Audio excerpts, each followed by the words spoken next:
বলার লম্বা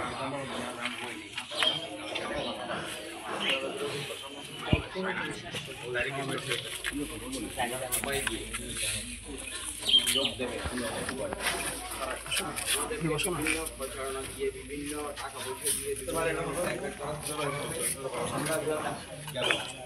কারণ আমরা চাই এলাকার শান্তি, আমরা চাই শান্তিতে বসবাস করতে, এলাকায় কোনো সন্ত্রাস না উঠুক, এলাকায় কোনো চাঁদাবাজি না হোক, আমরা যাতে শান্তিতে ঘুমাতে পারি, এটাই আমরা চাই। সবার প্রতি আমার অনুরোধ, আমরা সবাই আগামী 9 তারিখ দলবদ্ধভাবে ওখানে গিয়ে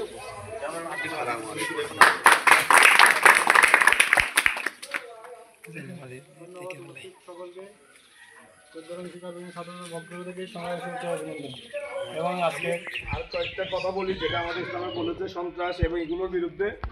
গত 1 বছর ধরতে গেলে এখানে কোনো সরকার নেই, রাজনৈতিক দল বলতে শিকারপুর পরিচয় দক্ষিণ বাংলাদেশে শুধু বিএনপি আছে।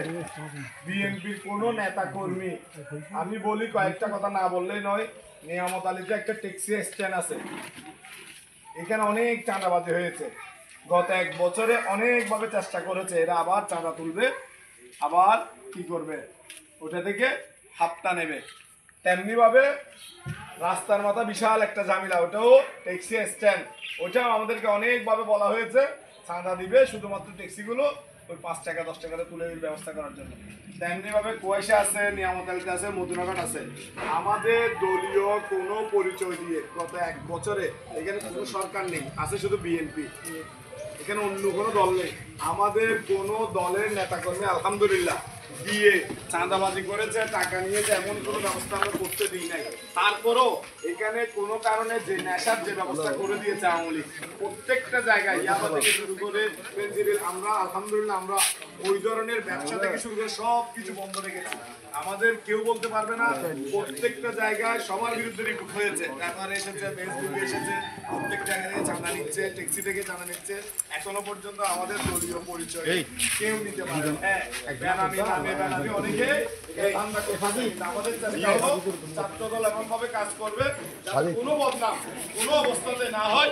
এরপরও কোনো ধরনের ঝামেলা, কোনো চাঁদাবাজির কোনো জায়গায় থাকলে এর বিরুদ্ধে আমাদের দল থেকে বিশেষভাবে ব্যবস্থা হবে। আমাদের নেতা ব্যারিস্টার মেহরালের নির্দেশনা, কোনো চাঁদাবাজ, কোনো ধরনের অন্যায় কাজ, কোনো নেশা জাতীয় দ্রব্যের ব্যবসার সাথে আমাদের দলীয় লোকজন যোগাযোগ থাকলে তাকে সাথে সাথে বহিষ্কার করা হবে। সবাইকে ধন্যবাদ।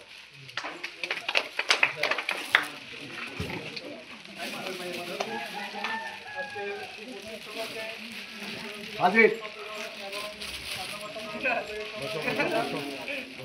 এবং আগামী 9 তারিখ সবাইকে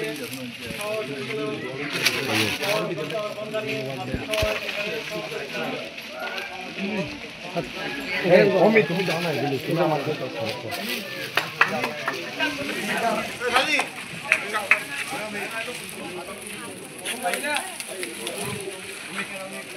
জমি